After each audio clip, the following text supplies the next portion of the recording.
When we were younger, we lived like time was unlimited, like life would just wait for us, without fully realizing how quickly life moves. And then we reach midlife, and suddenly the could-haves, should-haves, and what-ifs get louder. The things we didn't do, the versions of ourselves that we postponed. And the question quietly creeps in.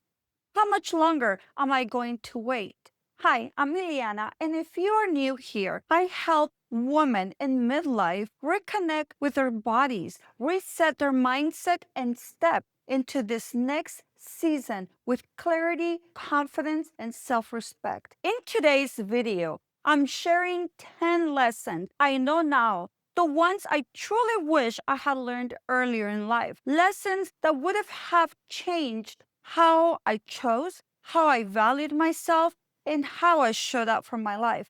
Not so we can dwell on regret, but so we can move forward from midlife with more compassion, clarity, and wisdom for what really matters now. So let's dive in. Lesson number one is rejection is God protection. Some of the things that didn't work out were not failures, they were protection.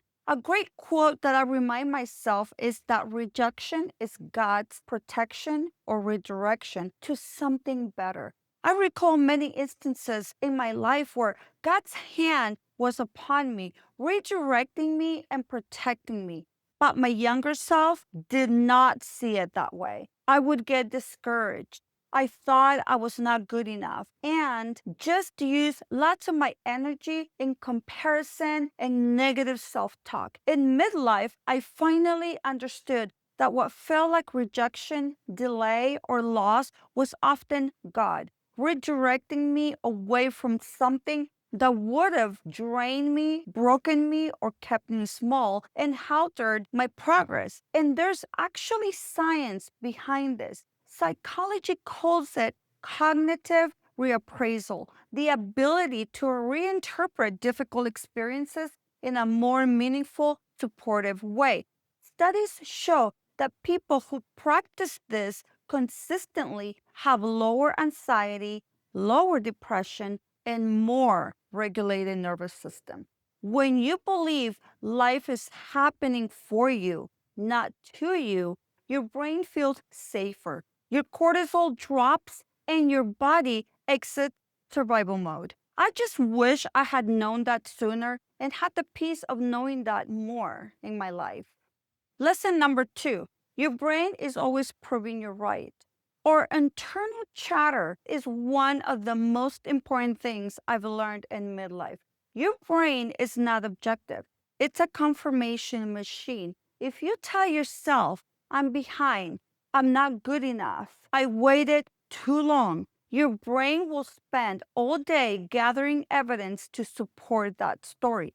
Neuroscience calls this confirmation bias, and it shapes your identity more than motivation ever will. But here's the empowering part. When you change the story that you tell yourself, your brain changes what it looks for. In my 50s, I wish I had stopped criticizing myself sooner. I wish I had spoken to myself the way that I spoke to the people that I loved.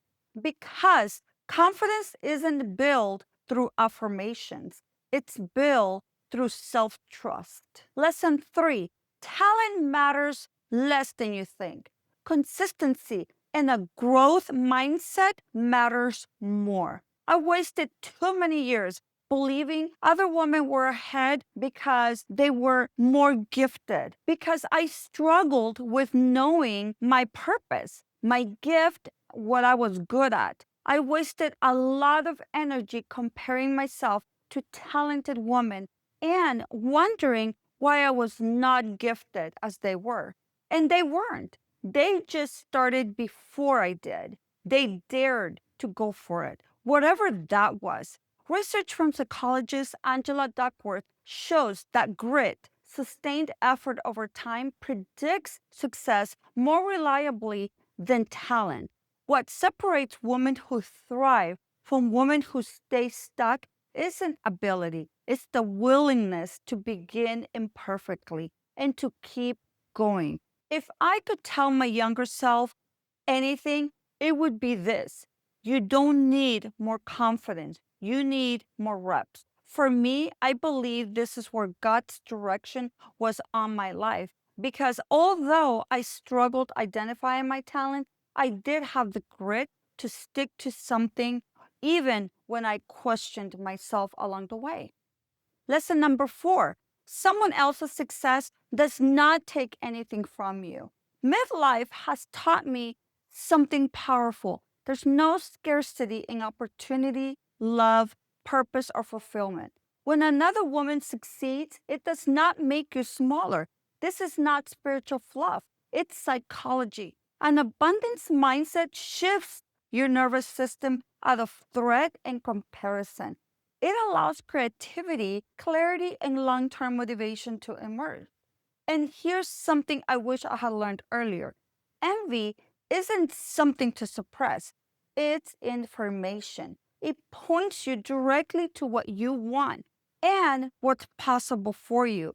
I wish I had realized this in my younger years, because I would feel terribly guilty when I felt envy for the things that I actually wanted for myself.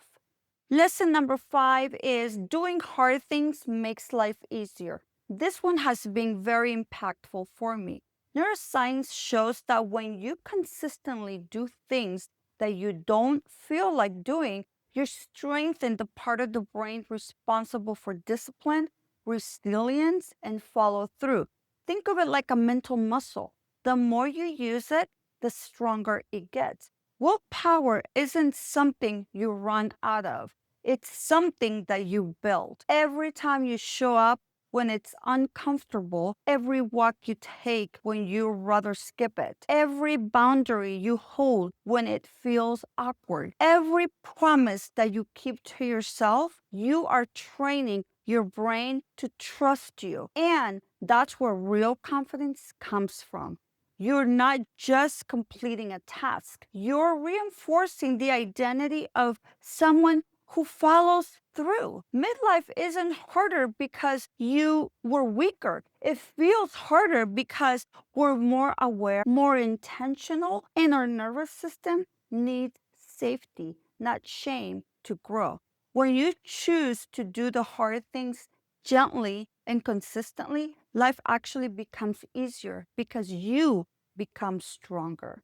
Lesson number 6, and you have probably heard this one, that the grass is not always greener on the other side, or nowadays, as good as it looks on social media. I wish I had understood this deeply, not intellectually, but emotionally. Social media activates comparison circuits in the brain that increase stress and dissatisfaction.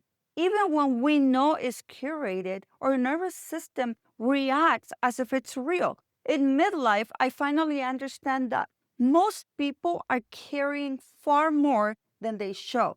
Lesson number 7: what you consume is shaping who you're becoming, not just food, everything. What you watch, what you listen to, who you spend time with. Your nervous system does not know the difference between real danger and imagined danger. That's why chronic exposure to negativity, fear, or comparison quietly erodes your peace. I wish I had protected my mind and had started my personal development sooner, because what you feed consistently becomes who you are. Even watching certain shows that get my heart pumping, this is something I have extremely minimized to protect my energy. Lesson number 8: confidence comes from keeping promises to yourself and taking some action. Self trust is the foundation of confidence, and self trust is built through evidence. Nothing builds self trust and respect faster than doing what you say you would do. Your brain is always collecting proof about who you are. When you follow through, even in small ways, your brain records that as evidence. She shows up.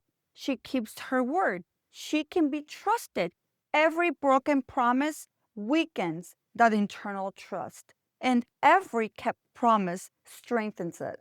This isn't about perfection, it's about alignment. Confidence isn't loud, it's quiet consistency. In my 50s, I finally understood you become powerful when your words and actions align, and it's the actions that build the confidence. Lesson number 9, stop waiting for life to begin. This may be the most important one. Life is not later, it's now. I wish I had understood this sooner. For me, overthinking and overanalyzing everything became a subtle form of delay. I told myself I was being responsible, strategic, prepared, but often I was just postponing living. Psychology shows that we consistently underestimate how meaningful our present moments feel in hindsight. We assume the real life is ahead of us after the promotion, after the weight loss, after the perfect timing. But one day you will look back on this version of yourself and realize this was the life you were waiting for, not the next chapter, not the someday, this one. So wear the dress, take the trip, start the thing, have the conversation, rest when you need to, because this life is not a rehearsal. It is happening now. And the woman you are today deserves to fully live it. Lesson number 10, intentional learning does not end when you graduate. Educating ourselves is lifelong. If anything, midlife is when intentional learning becomes non negotiable. One of the most important transformative shifts of my life was this, replacing I don't have time with it's not my priority. Because the truth is, we make time for what we value. When you say it's not my priority, you reclaim your power. And here's why this matters so much. Your brain remains capable of growth at any age. Neuroplasticity doesn't disappear in midlife, but it responds to intention. What you repeatedly study, practice, and expose yourself to literally reshapes your thinking patterns. If you stop learning, you slowly start shrinking. If you stay curious and learning, you keep expanding. Read, study, reflect, ask better questions. Surround yourself with ideas that stretch you. And if you are listening to this right now, I want you to hear this clearly. Midlife is the moment you finally start living with intention, wisdom, and self respect. You haven't missed your chance. You haven't waited too long. You're not starting over. You are starting from experience. So take the lesson, release the regret, and step forward knowing that this season holds clarity, depth, and purpose your younger self couldn't yet access. My hope is that something in this message spoke to you, maybe even awakened something your younger self couldn't yet see, because that's the gift of midlife. There were lessons we didn't understand back then. Now we understand that nothing was wasted. Every experience shaped us. Every setback strengthens us. Every season prepared us. And the woman you are today, she is wiser. She is clearer. She is more grounded than she's ever been. If this resonated with you, like, subscribe, and share it with a woman who's ready for change. And remember, you are not too old, and it's not too late, and you are not behind. You are right on time for the woman that you are becoming. Thank you so much for being here. Thank you for walking this journey with me. And remember, click on the link below to download the powerful tips to help you embrace your second act. I'll see you in the next video. Bye.